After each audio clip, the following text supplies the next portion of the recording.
को पक्षियों की तरह उड़ते हुए देखते हैं। इस लड़के का नाम ली है, जो अपनी प्रेमिका लीसा के करीब आते हुए मजे में उठ रहा था, लेकिन ये सब तो वो सिर्फ सपने में देख रहा था। जल्द ही ली का ये सपना टूट गया। दरअसल वो खुद को एक महान कुंफू मास्टर के रूप में सिर्फ कल्पना ही कर सकता था, क्योंकि असलियत में उसके पूरे कबीले में वो सबसे कमजोर था। अचानक उसे ख्याल आया कि पूरे कबीले के दोपहर के खाने का समय हो गया है और उसे ही पूरी तैयारी करनी है। 10 साल पहले किंग यांग स्कूल, जो कि एक महान कुंफू का स्कूल है, ने उसे एडमिशन दिया था। ली ने कोशिश की कि वो मार्शल आर्ट सीखकर दूसरों से बेहतर बन जाए, लेकिन वो बाकी स्टूडेंट्स के मुकाबले में बहुत कमजोर रह गया। कुंफू से बेहतर उसके हाथ खाना बनाने में चलते थे। इसके बाद वो जल्दी जल्दी अपने मास्टर और साथी स्टूडेंट्स के लिए खाना पकाने लगा। जैसे ही खाना तैयार हुआ, उसने सबको आवाज दी। खाना मेज पर पहुंचते ही उसके साथी मस्ती करते हुए उस पर झपट पड़े और आपस में लड़ने लगे। इन स्टूडेंट्स की पावर का अंदाजा लगाने के लिए इतना ही काफी था कि उनमें से एक ने खाने को हवा में ही रोक दिया। थोड़ी देर बाद मास्टर की पत्नी सुओ आई और उसने हमला करके उसे जमीन पर गिरा दिया। फिर जब मास्टर की एंट्री हुई तो सभी एकदम अनुशासन में आकर शांति से बैठ गए। स्टूडेंट्स को अब सिर्फ साधारण चावल खाने पड़े, क्योंकि ली के तैयार किए हुए खाने को वे बर्बाद कर चुके थे। अचानक मास्टर ने ली से पूछा, खाना तो ठीक है, लेकिन तेरी ट्रेनिंग कैसी चल रही है? ली बड़ी खुशी से बताने लगा कि वो पहले लेवल को पार करने ही वाला है। इस पर उसके साथियों ने तुरंत उसकी वाहवाही शुरू कर दी, लेकिन मास्टर को यकीन नहीं हुआ और उसने ली को आगे बुलाकर उसके शरीर की ऊर्जा को जांचने का फैसला किया। इतने सालों की ट्रेनिंग के बावजूद भी ली कुछ ही पलों में झुकने लगा। ये देखकर लीसा, जो मास्टर की बेटी है, पीछे से ली को सहारा देने लगी, लेकिन मास्टर धीरे धीरे अपनी ताकत बढ़ा रहा था। इसलिए बाकी सभी चुपके से अपनी ऊर्जा ली को देने लगे ताकि वो मास्टर के टेस्ट में टिक सके। लेकिन मास्टर को उनकी ये चाल समझ आ गई और उन्होंने एक ही झटके में सबको हवा में उछाल दिया। इसके बाद उन्होंने ली को पहला लेवल क्लियर करने में नाकामयाब बताया। इसके बाद हम देखते हैं कि लीसा चुपके से उसकी ट्रेनिंग में मदद करती थी। उन्हें छुप छुपा कर करना पड़ता था, क्योंकि किंग यांग स्कूल में किसी दूसरे मास्टर से सीखना अलाउड नहीं था। इस नियम को तोड़ने पर या तो उन्हें निकाला जा सकता था या फिर 10 साल तक एक दीवार की ओर बैठकर मेडिटेशन करना पड़ता। खैर, ली इस बार लेवल 1 की ट्रेनिंग पूरी करने ही वाला था कि तभी अचानक उसके गले में पहने हुए लॉकेट से रोशनी निकलने लगी और वो नीचे गिर पड़ा। लीसा ने बताया कि उसे ऐसा महसूस हुआ जैसे ली के शरीर के अंदर दो ताकतें आपस में लड़ रही हों, लेकिन दोनों ने ही इस बात पर ज्यादा न सोचते हुए आगे बढ़ने का फैसला किया। ली ने बताया कि 10 साल पहले उसके माता पिता को डीमन किंग ने मार डाला था। उस हमले में उनका पूरा गांव तबाह हो गया। इस पर लीसा ने सोचा कि अगर वो उसे उसी जगह पर ले जाए तो शायद उसका मन हल्का हो सकता है। असलियत में बिना परमिशन लिए वे स्कूल से बाहर नहीं जा सकते थे, लेकिन दोनों ने इस बारे में थोड़ा सोचा और चुपचाप वहाँ से निकल गए। वे जल्द ही उस सुनसान गांव में पहुंचे। वहाँ पहुंचते ही ली को उस दिन की याद आई जब पूरा गांव नष्ट हो गया था। ली और उसका दोस्त जिन यू घर लौट रहे थे कि तभी उन्होंने पूरे गांव को बिजली और तेज रोशनी से घिरा हुआ देखा। तभी अचानक उनके सामने मुखौटा पहने हुए एक आदमी गांव के सबसे ताकतवर मार्शल आर्टिस्ट का पीछा कर रहा था। ली और जिन यू इस लड़ाई के बीच में फंसकर बेहोश हो गए। जब ली को होश आया तो लड़ाई अब भी चल रही थी। वो आदमी जिसने मुखौटा पहना हुआ था हार रहा था, लेकिन तभी उसने ली को वहाँ खड़ा देख लिया। उसने ली पर हमला करके उसके कपड़ों में एक जहरीला कीड़ा छुपा दिया। जैसे ही उनके गांव का ताकतवर योद्धा उसे बचाने के लिए आया तो ली को पकड़ते ही उस कीड़े ने उस योद्धा को काट लिया। लेकिन उस कीड़े का जहर भी मास्टर को मार नहीं सका, बल्कि उन्होंने उस शख्स को पीट कर भगा दिया। एक जोरदार धमाके के बाद ली और जिन यू ने जब गांव में लौट कर देखा तो उनको सभी लोग मरे हुए मिले। दुख के मारे वो दोनों रोते रहे। थोड़ी देर बाद ली का मास्टर अपनी बेटी लीसा के साथ वहां आया और उसे अपने साथ ही ले गया। इस दौरान किंग यंग स्कूल में सारे 7 मास्टर मिलकर आपस में एक मीटिंग कर रहे थे। हर 60 साल बाद सारे मास्टर अपने स्टूडेंट्स के बीच एक कंपटीशन रखते थे ताकि ये तय किया जा सके कि आखिर कौन सा मास्टर सबसे ज्यादा ताकतवर योद्धाओं को तैयार कर सकता है। इस कंपटीशन में जीतने वाले को महासेना नायक बना दिया जाता। किंग यंग स्कूल के नीचे एक पुराना दुश्मन बसा हुआ था और एक मास्टर को लग रहा था कि डीम सन्स अपनी संख्या बढ़ा रहे हैं। इसीलिए ये टूर्नामेंट एक तरह की ट्रेनिंग भी है ताकि सभी स्टूडेंट्स दुश्मनों से लड़ना सीख जाएं। इसके बाद हम देखते हैं कि कुछ स्टूडेंट लड़के छुकर शाजू क्लान के स्टूडेंट्स को, जो कि आमतौर पर लड़कियां ही होती थी, ट्रेनिंग करते हुए देख रहे थे। वहाँ एक से बढ़कर एक लड़की थी तो लड़कों ने तो गेदियां मारनी थी, लेकिन सभी का ध्यान लड़कियों में से सबसे ज्यादा ताकतवर सूकी पर पड़ा। जैसे ही वो सामने आई, सभी लड़के एक दूसरे के ऊपर चढ़कर उसे देखने की कोशिश करने लगे और इसी धक्कामुक्की में ली छुपने की जगह से बाहर आ गिरा, जिसके बाद सभी लड़कियों ने उसे घेर कर बंदी बना लिया। बाकी लड़के तो निकल गए, पर बेचारे ली को जुकी ने चट्टान से लटका दिया। उसने ली को रस्सी से बांधकर कई फीट ऊपर से नीचे फेंक दिया और आखिर में सजा के तौर पर उसके शरीर में बहुत सारे खुजली वाले कीड़े डाल दिए। ये कीड़े बहुत ज्यादा छोटे थे और इन्हें निकालना बहुत मुश्किल था। ली के दोस्तों ने कीड़े निकालने की बहुत कोशिश की, लेकिन वो बहुत ज्यादा थे, तो उन्होंने सोचा कि ली को गर्म बर्तन में बंद कर देते हैं। किस्मत किस्मत से सही समय पर लीसा वहाँ पहुँच गई और उसे बचा लिया। उसने उसे बर्तन से बाहर निकाला और खुद उसका इलाज करने लगी। ली तो पहले ही मन उसे बहुत पसंद करता था और उसकी इस हरकत को देखकर तो उसका प्यार और ज्यादा बढ़ गया। उसने सोच लिया कि वो मेहनत करेगा, ताकतवर बनेगा और फिर जाकर कभी अपना प्यार जाहिर करेगा। अगली सुबह ली एक झील के पास रुकर वहाँ मौजूद ड्रैगन से सलाह मांगने गया। वो उसके लिए खाना भी लाया था और पूछ रहा था कि लीसा से आखिर कैसे बात करे। टूर्नामेंट में अब कुछ ही दिन बचे थे तो अब लीसा चुपके से अपने पिता की कुछ खुफिया स्क्रॉल चुरा लाई, जो उसने ली को दे दिए ताकि वो जल्दी से ज्यादा ताकतवर बन जाए। वो तुरंत ट्रेनिंग करने लगा, पर जैसे ही वो ट्रेनिंग का पहला लेवल पार करने वाला था, दो अलग अलग मास्टर्स की आवाजें उसके दिमाग में कुछ कुछ कहने लगी और उसके गले में वो ताबीज गर्म होकर उसे दर्द देने लगा। ये नेकलेस उसे 10 साल पहले मिला था, जब उस जहरीले कीड़े ने बूढ़े मास्टर को काटा था। तो मास्टर ने अपनी मौत से पहले अपना पूरा ज्ञान उसे दिया था। साथ ही उसने ये भी कहा था कि इस हार से जल्द छुटकारा पालो। लेकिन ली तो ये अब तक नहीं कर पाया। अब उसे शक होने लगा कि कहीं ये लॉकेट ही तो मुझे ट्रेनिंग पूरी करने से रोक नहीं रहा। जिसके बाद उसने इस लॉकेट को फेंकने का फैसला किया। वो सबसे ऊंची चट्टान पर गया और अब वो लॉकेट फेंकना चाहता था, लेकिन एक बंदर उसे छीनने के लिए वहां आ गया। ली तुरंत वहां से भागा, लेकिन बंदर उस पर लगातार पत्थर फेंकता रहा। अंत में ली नदी में गिर गया। वो ऊपर तैरने लगा, पर पत्थर उसे और गहराई में खींच रहा था। नीचे कुछ रहस्यमयी सी चमकती हुई रोशनी दिख रही थी, लेकिन जाने से पहले पत्थर ने अपनी दिशा बदल दी और उसे वापस ऊपर ले आया। बंदर ने वो लॉकेट चुराने के लिए उसके हाथ पर काट लिया, जिसके बाद ली ने उसे दूर धकेल दिया। जैसे ही ली का खून उस लॉकेट पर लगा तो झील के नीचे से एक छड़ी बाहर आई। आसमान में अंधेरा छा गया और अब वो छड़ी हवा में तैर रही थी। ली के गले का वो लॉकेट अब अचानक से दोबारा बहुत ज्यादा गर्म होने लगा, जिसके बाद जल्द ही वो जाकर छड़ी के साथ पूरी तरह फ्यूज हो गया, मानो ये हमेशा से एक ही चीज हो। सभी सातों मास्टर आसमान को इस तरह देखकर हैरान रह गए। वो समझ गए थे कि ब्लड सकिंग पर्ल नाम का एक खतरनाक हथियार फिर से जाग उठा है। ये ब्लड सकिंग पर्ल असल में डीन किंग का हथियार था, जो उससे छीन कर कहीं कैद कर दिया गया और तभी से डीन किंग उसे ढूंढ रहा है। अब जब ये छड़ी फिर से प्रकट हुई है तो हो सकता है कि वो धरती से बाहर आकर इसे हासिल करने की कोशिश करे। इसके बाद छड़ी अचानक से ली के पास चली गई। उसने बंदर को बचाया और वहाँ से जाने ही वाला था कि तभी मुखौटा पहने हुए एक औरत आई और छड़ी छीनने की कोशिश करने लगी। ली को ज्यादा लड़ना तो नहीं आता था, लेकिन वो उस लड़की को जैसे तैसे संभालता रहा जब तक जुकी और लीसा ने वहाँ पहुंचकर उसको भगा नहीं दिया। थोड़ी देर बाद जब ली लीसा को सब कुछ समझा रहा था, उसने देखा कि काटने का निशान उसके हाथ से गायब हो गया। उस रात वो औरत एक बार फिर से ली के कमरे में वो छड़ी चुराने आई, लेकिन मुसीबत अब शुरू हुई जब वो छड़ी लेकर जाने लगी। छड़ी अब न जाने कैसे अपने नए मालिक से चिपक चुकी थी। इसके बाद लड़की ने सोचा कि इसे मारकर छड़ी हासिल कर लेती हूँ, लेकिन छड़ी ने ली की रक्षा करते हुए उस लड़की को बेहोश कर दिया। अगली सुबह ली उसे अपने बिस्तर पर देकर घबरा गया। वो उलझन में था, लेकिन उस औरत ने कहा कि तुमने मेरे साथ कल रात सब कुछ कर लिया, अब मुझे कम से कम ये छड़ी तो दे दो। ली उसकी बातों में आकर छड़ी देना चाहता था, पर छड़ी हर बार उसके पास वापस आ जाती। परेशान होकर वो लड़की बिना कुछ बोले वहाँ से निकल गई। जल्द ही हमें पता चला कि वो छड़ी तो ली से बात भी कर सकती थी। अगले दिन दूसरे मास्टर्स के स्टूडेंट्स भी स्कूल में पहुंच गए और अब टूर्नामेंट जल्द ही शुरू होने वाला था। उनमें से एक ली का पुराना दोस्त था, जो एक दूसरे मास्टर के पास ट्रेनिंग करके एक बहुत ताकतवर योद्धा बन चुका था। जब उसे पता चला कि 10 साल बाद भी ली ट्रेनिंग का पहला पड़ाव पार नहीं कर पाया तो उसने कहा, भाई तेरा मास्टर ही बेकार है, उसने तुझे ठीक से सिखाया ही नहीं होगा। एक दिन ली अपना कुछ काम कर रहा था जब उसने याओ को फूलों के खेत में देखा। वो चिल्लाकर बोला, फूल मत तोड़ना, उन्हें दर्द होगा। तभी अचानक बहुत से घुड़सवार योद्धा वहाँ पहुँच गए। लड़की ने ली को गिराकर उसे चुप रहने को कहा और जब वो नहीं रुका तो उसे चूम लिया। उनके जाने के बाद याओ उसके आसपास छड़ी ढूंढने लगी, पर ली ने कहा, मैं तो उसे घर छोड़कर आया हूँ। इसके बाद उसने ली को चांटा मारा और वहाँ से चली गई, लेकिन छड़ी अपने आप ली को बचाने के लिए उसके पास आ गई। बाद में जब ली अपना काम करके स्कूल में वापस पहुंचा तो उसने लीसा को एक दूसरे स्टूडेंट के साथ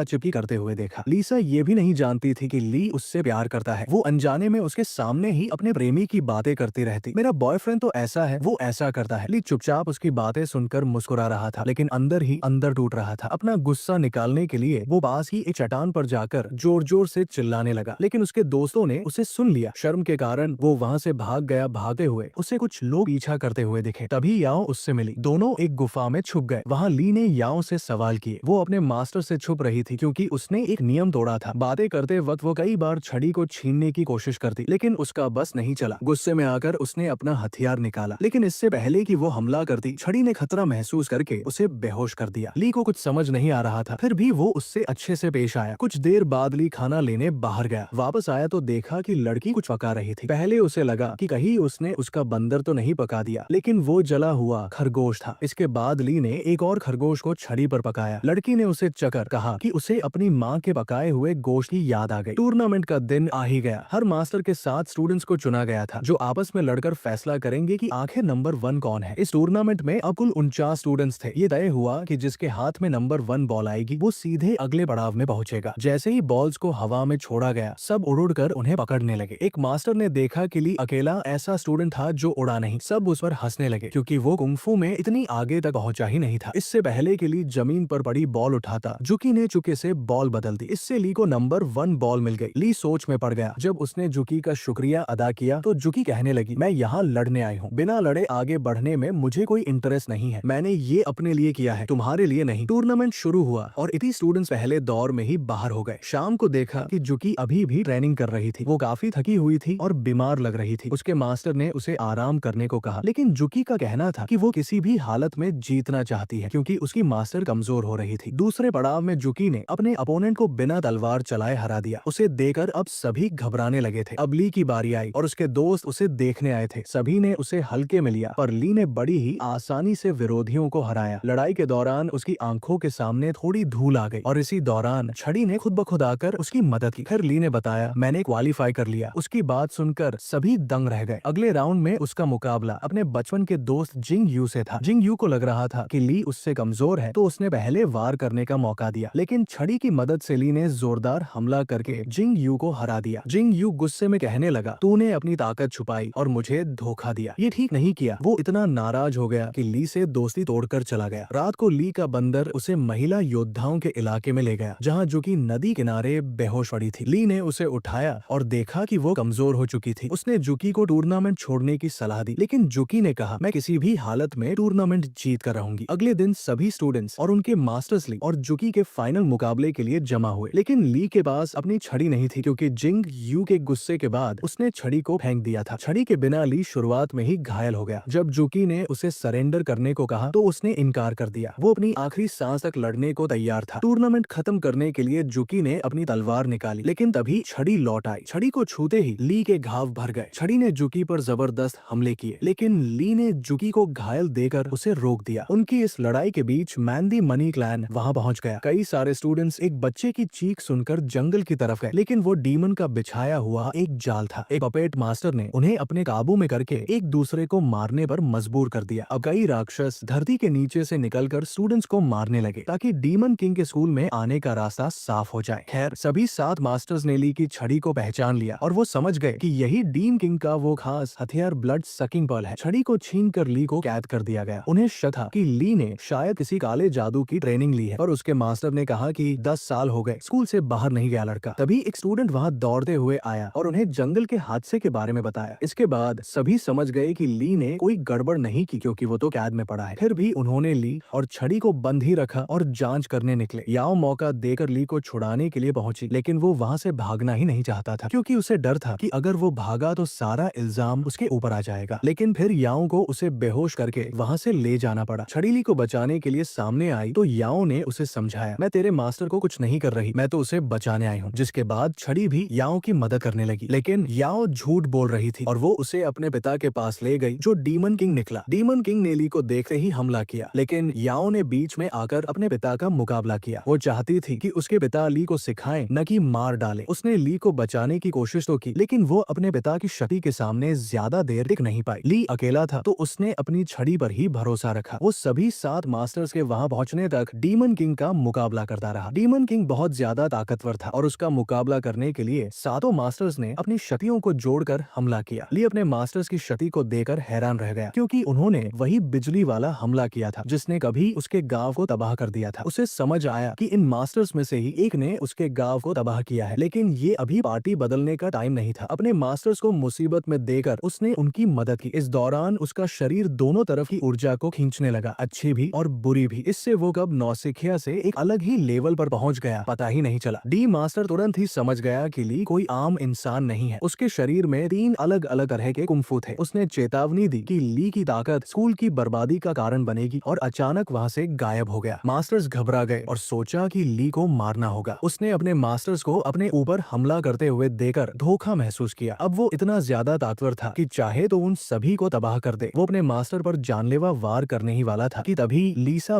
बीच में आ गई और अपने पिता को बचाने के चक्कर में वो घायल हो गई। लीसा बहुत ज्यादा घायल थी, लेकिन फिर भी उसने हाथ बढ़ाकर ली को अपने आँ को पहचानने को कहा। ली होश में तो आ गया, लेकिन बेचारी लीसा मर चुकी थी। इस मौके पर जुकी की मास्टर ने उसे ली को मारने को कहा। जुकी हिचे तो रही थी, लेकिन फिर भी उसने अपनी मास्टर का कहा टाला नहीं। पहला हमला ली के साथी ने रोक दिया और दूसरा उसके मास्टर ने रोका, जो ली से कहता रहा कि जल्द से जल्द यहाँ से निकल जाओ और फिर कभी वापस लौटकर मत आना। तीसरी बार हमला करने के लिए जैसे ही जुकी आगे बढ़ी तो उसे याद आया कि ली ने उसकी जान बचाई थी। अपना एहसान उतारने के लिए उसने ली को जाने दिया। ली घायल याओ को उठाकर उड़ गया, उससे ये वादा करते हुए कि मैं तुम्हें एक ऐसी जगह ले जा रहा हूँ जहाँ तुम्हें कोई न ढूंढ पाए। अगर आप लोगों को ये कहानी पसंद आई हो तो वीडियो को लाइक करें और चैनल को सब्सक्राइब करना मत भूलना।